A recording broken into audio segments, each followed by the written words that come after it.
My name is Jens Brøndum, coming from the Department of Radiology and the Maxens Research Center at Aalborg Hospital in Denmark.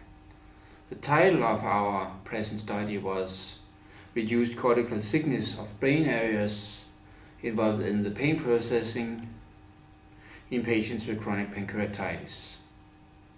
The background is that abdominal pain in chronic pancreatitis patients is a significant clinical problem. The treatment is often ineffective and disappointing, which leads to the search of new treatment options based on a better understanding of the underlying pain mechanisms. In a previous studies conducted by our group, we have shown central nervous system changes with sensitization and reorganization of the brain matrix in areas involved in the visceral pain processing. In a recent study based on MRI, diffuse tensor imaging, also called DTI, we found microstructural changes in brain areas involved in the visceral pain processing.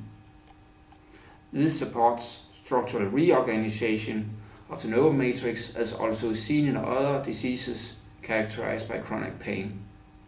The aim of the present study was to further evaluate the mechanisms behind these functional and structural changes in chronic pancreatitis patients. The aim were to assess the cortical thickness in pain-related brain areas in chronic pancreatitis patients and healthy controls, and in patients to correlate the cortical thickness to the clinical pain scores.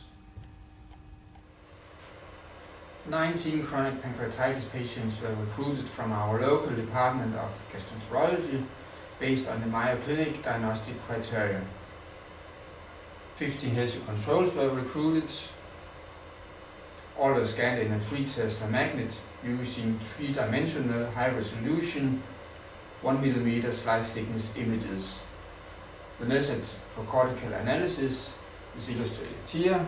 It is called fast, accurate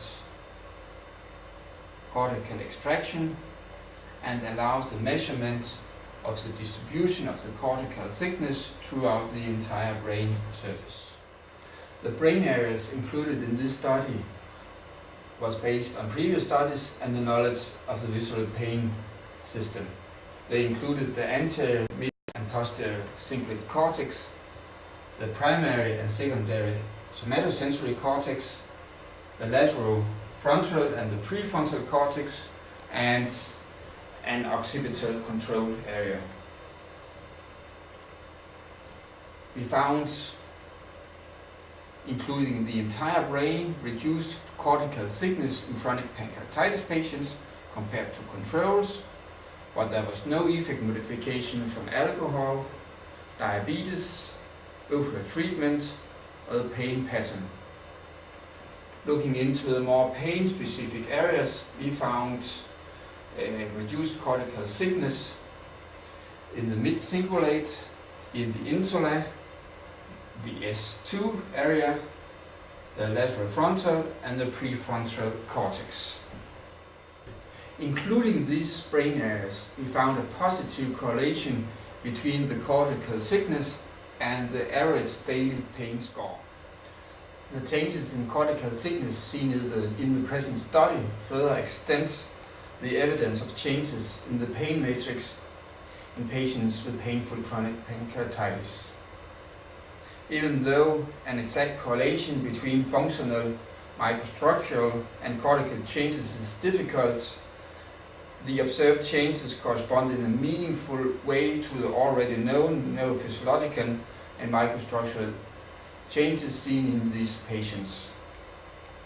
Cortical thickness may, as the end result of a long-standing ongoing pain input into the neural matrix, serve as a valid measure of the overall damage and dysfunction of the pain system. The findings might contribute to our understanding of the pathophysiology underlying pain in chronic pancreatitis.